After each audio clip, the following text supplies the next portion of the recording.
Fertiliser association of India के आज की एनुअल समिट 2020 के अवसर पर हमारे बीच में मंच पर उपस्थित एफएआई के chairman Shri KS. Raju ji, fertiliser secretary सबिलेंद्र Rahul ji, Satish Chandra ji, उपस्थित सभी इंडस्ट्रीज प्लेयर भाइयों एवं बहनों,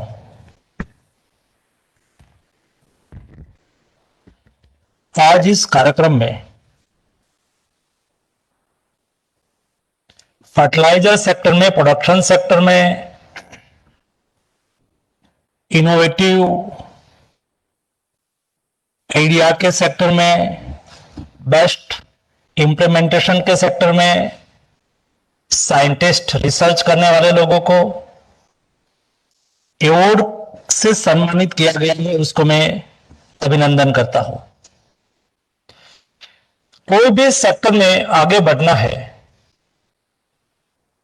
तो उसमें रिसर्च आवश्यक होता है, कमिटमेंट आवश्यक होता है, डेडिकेशन आवश्यक होता है और विजन और दिशा भी निश्चित होने की आवश्यकता होती है। एग्रीकल्चर सेक्टर और फर्टिलाइजर सेक्टर दोनों एक दूसरे से जुड़े हुए सेक्टर है और जब से मोदी जी के नेतृत्व में हमारी सरकार बनी है तब से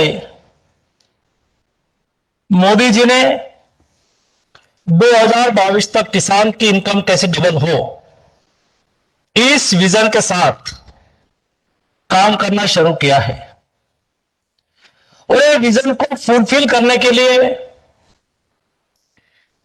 केवल कहा नहीं है, लेकिन आपने देखा होगा 6.5 साल में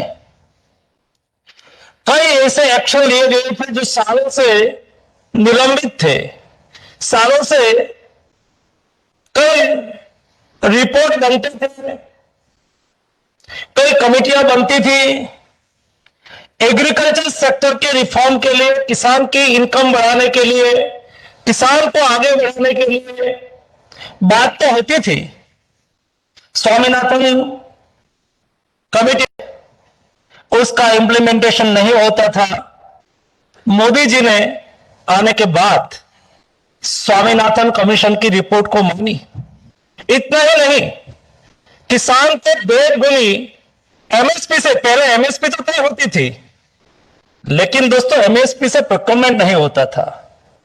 आज 2 टाइम, 2.5 टाइम एमएसपी के माध्यम से प्रोक्योरमेंट हो रहा है और किसान के जेब में पैसा आ रहा है।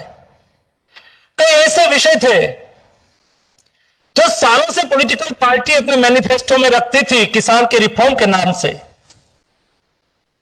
लेकिन दोस्तों इनिशिएटिव नहीं लिया जाता था।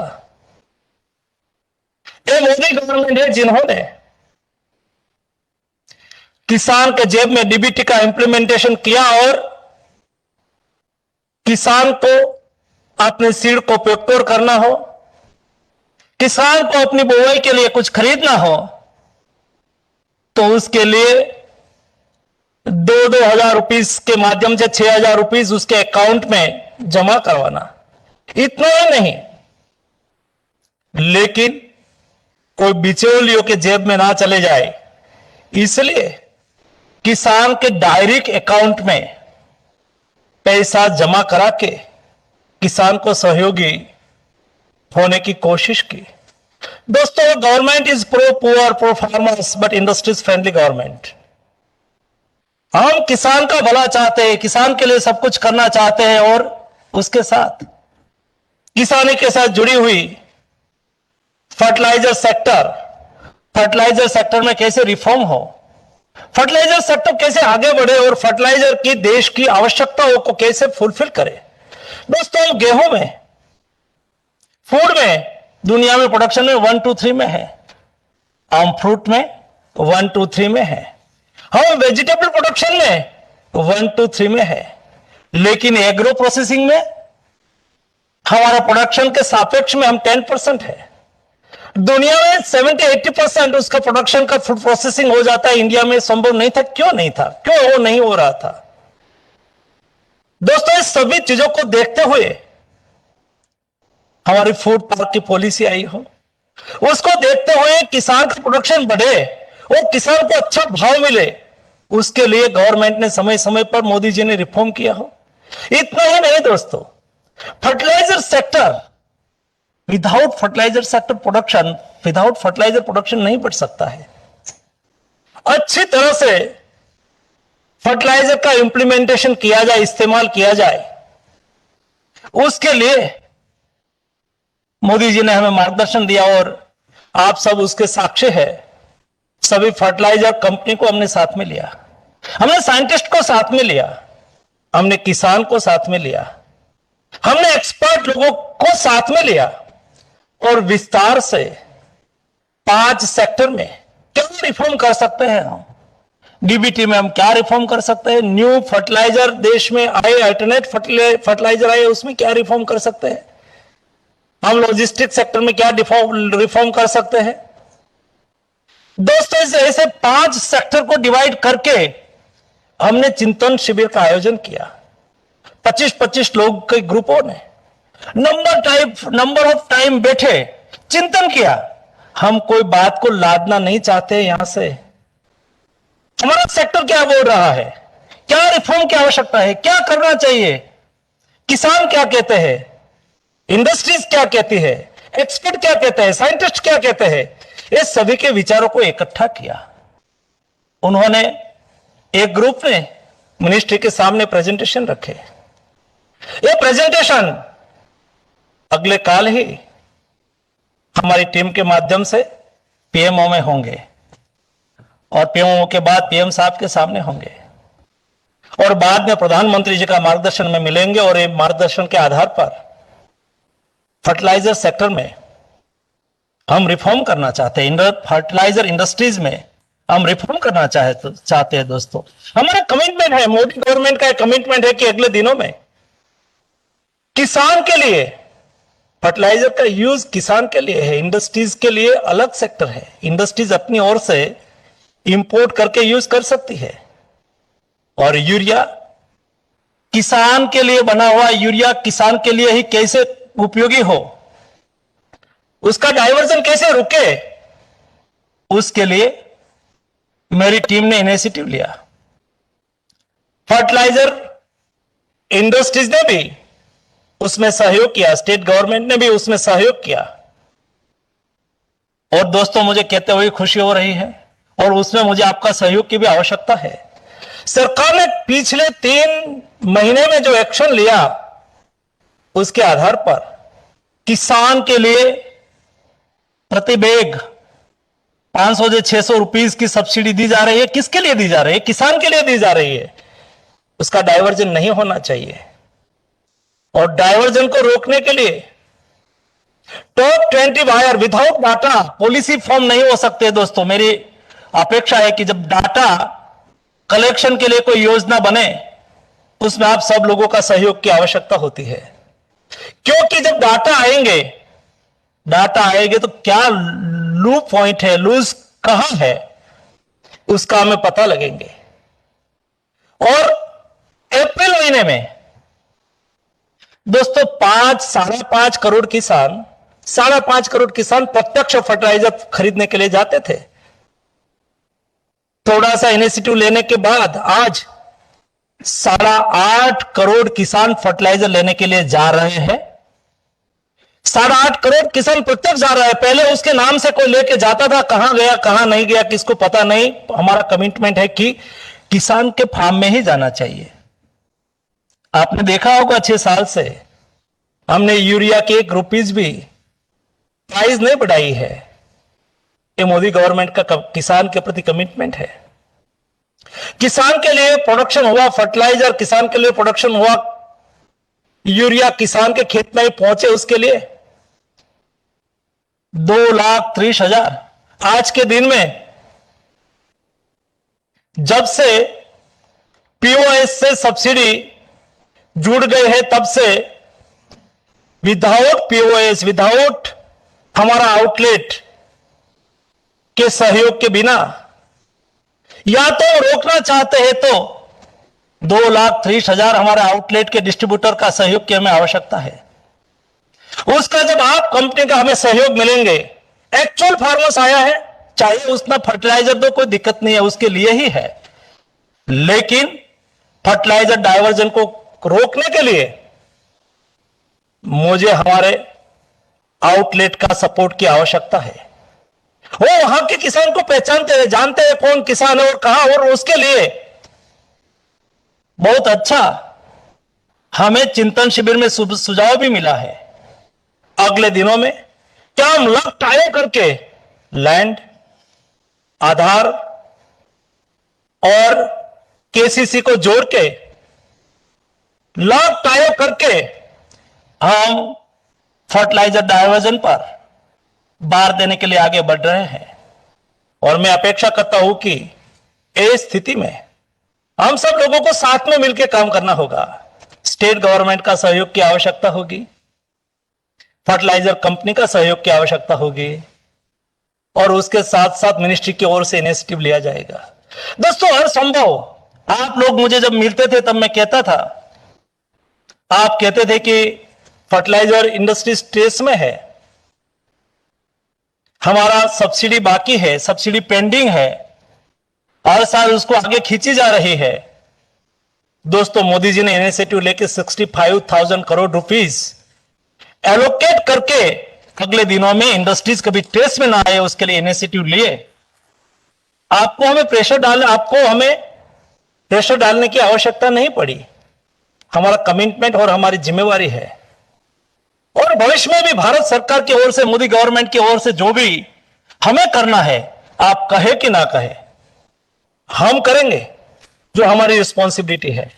उसके साथ आप भी, आपकी रिस्पॉन्सिबिलिटी केवल इतनी ही है, आप हमें सहयोग करें।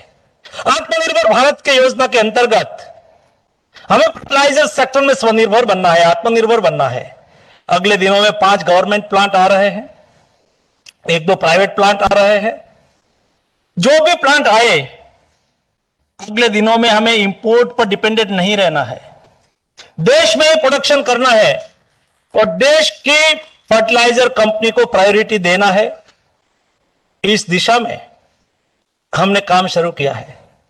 गुजरात में जीएसएफसी जैसी कंपनी, आरसीएफ जैसी कंपनी, उन्होंने आत्मनिर्भर भारत की, मोदी जी की परिकल्पना की पूर्तता के लिए अपने प्लांट को एक्सेस करके हम कौन से ऐसे केमिकल्स बना सकते हैं जिस केमिकल्स हमें इंपोर्ट पर डिपेंड करना पड़ता है। केमिकल्स मिनिस्ट्री के पास उसकी सूची भी है, इस सूची को आप देखो। उसके लिए भी हम इंसेंटिव योजना ला रहे हैं, उसका लाभ फर्टिलाइजर कंपनी ले। फर्टिलाइजर प्लांट से मेरी अपेक्षा है कि आपका प्लांट, जो एग्जिस्टिंग प्लांट है, उसमें ज्यादा कुछ करे बिना, अदर प्रोसेस से थोड़ा सा इंफ्रास्ट्रक्चर खड़ा करके, क्या आप इंपोर्ट डिपेंडेंट कई चीजों पर हम है, कई केमिकल्स पर है, ये केमिकल्स हम नहीं बना सकते हैं। मुझे खुशी है कि जीएसएफसी ने ऐसे 22 केमिकल्स को आइडेंटिफाई किया, उसमें से 7 केमिकल्स बनाना प्रारंभ भी कर दिया, और 2022-23 तक का प्लान बनाया। उसमें वो केमिकल्स वो अपने प्लांट में बनाएंगे, और इंडिया की इंपोर्ट के पर डिपेंडेंसी कम होगी। ऐसा आरसीएफ ने भी शुरू किया है, ऐसा प्राइवेट कंपनी, गवर्नमेंट पीएसयू ने तो इनिशिएटिव लिया है। ये बिजनेस स्ट्रेटेजी है, ये विन विन सिचुएशंस है, ये भारत के हित में है, आपकी कंपनी के हित में भी है। आप उसके ऊपर फोकस करिए, और उसका भी आप लाभ लेके, गवर्नमेंट स्कीम का लाभ लेके हिंदुस्तान को आत्मनिर्भर बनाने में आप लोगों का सहयोग मिले, यह भी आवश्यक है। अगले दिनों में कई फर्टिलाइजर सेक्टर में हमें रिफॉर्म करना है। आज के दिन में मैं देखा, आजादी के 73 इयर्स के बाद देश में फर्टिलाइजर को एक्सेस ना हो। दोस्तों, ये देश में कभी ब्रांड की कमी नहीं थी, इस देश में कभी मैन पावर की भी कमी नहीं थी, और नहीं है। आज हमारे पास, आज नासा में जाके देखो, 10 में से 3 रिसर्च साइंटिस्ट इंडियन है। आप विश्व की कोई भी यूनिवर्सिटी में जाके देखो, आज हमारे युवा लोग वहां रिसर्च कर रहे हैं, रिसर्च फेलो इंडियन है। हमारे पास ब्रेन पावर है, मैन पावर है, लेकिन हमें उसको इंप्लीमेंटेशन में लाना है, देश में लाना है। और देश के लाने के लिए मैं फर्टिलाइजर सेक्टर को खोलना चाहता हूं। आए अल्टरनेट फर्टिलाइजर हिंदुस्तान में आए, दुनिया में बेस्ट प्रैक्टिस हो रही है, उसका इंप्लीमेंटेशन दुनिया में हो। उसके लिए फर्टिलाइजर कंट्रोल ऑर्डर में रिफॉर्म करने की आवश्यकता है, करें। फर्टिलाइजर मूवमेंट ऑर्डर में रिफॉर्म करने की आवश्यकता है, करें। आज लिक्विड फर्टिलाइजर, आज नाइट्रोजन दुनिया में केवल 20 से 25% में कुछ रिपोर्ट देख रहा था, केवल ग्रेन्यूअल में यूज हो रहा है। लिक्विड नाइट्रोजन का यूज हो रहा है, लिक्विड फर्टिलाइजर का यूज हो रहा है, और हम अभी वही फर्टिलाइजर की बैग उठा उठा के घूम रहे हैं। उसमें क्या कर सकते हैं? सब्सिडाइज सेक्टर होने से कॉम्प्लेक्स हो जाना आवश्यक नहीं है। क्या आप फर्टिलाइजर कंपनी की ओर से हमारे सामने सुझाव आ सकता है क्या कि ये नहीं, हम ये करने के लिए तैयार है, मैं मदद करने के लिए तैयार हूं, भारत सरकार मदद करने के लिए तैयार है। रिफॉर्म की आवश्यकता है, परफॉर्म की आवश्यकता है। विदाउट परफॉर्म रिफॉर्म नहीं हो सकता। परफॉर्म और रिफॉर्म दोनों एक दूसरे के साथ जुड़ा हुआ है। ये दोनों को जोड़ के क्यों मेरे साइंटिस्ट को, मैं क्यों हमारा रिसर्च पर गौरव ना करूं? देश में हुआ रिसर्च हो, देश में बनी हुई टेक्नोलॉजी हो। ऐसा नहीं है कि दुनिया में ही होता है वो सब अच्छा होता है। दुनिया में जो जहां भी अच्छा हो रहा है हमें एक्सेप्ट करना चाहिए, करें। लेकिन हम भी कुछ अच्छा कर सकता है, ये माइंडसेट भी हमें बनाना होगा। हम भी कुछ अच्छा कर सकते हैं, हम भी कुछ दुनिया में दे सकते हैं। दुनिया में आया है, उससे हमें सीखना है, और हम कुछ करके बताए उसका हमें इंप्लीमेंटेशन करना है। दुनिया से आए उसका इंप्लीमेंटेशन तो कभी कभी हम कर लेते हैं, लेकिन हमारे यहां बना हुआ हमारा रिसर्च, उसके ऊपर हम ज्यादा शंका करते हैं। दोस्तों, मुझे लगता है कि फर्टिलाइजर कंपनी को इनिशिएटिव लेके ये करने की आवश्यकता है।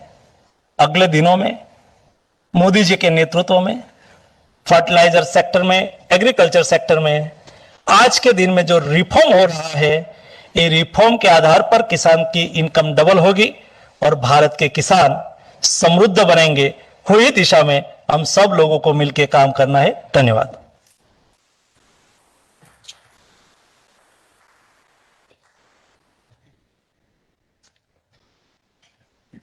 Thank you very much, sir.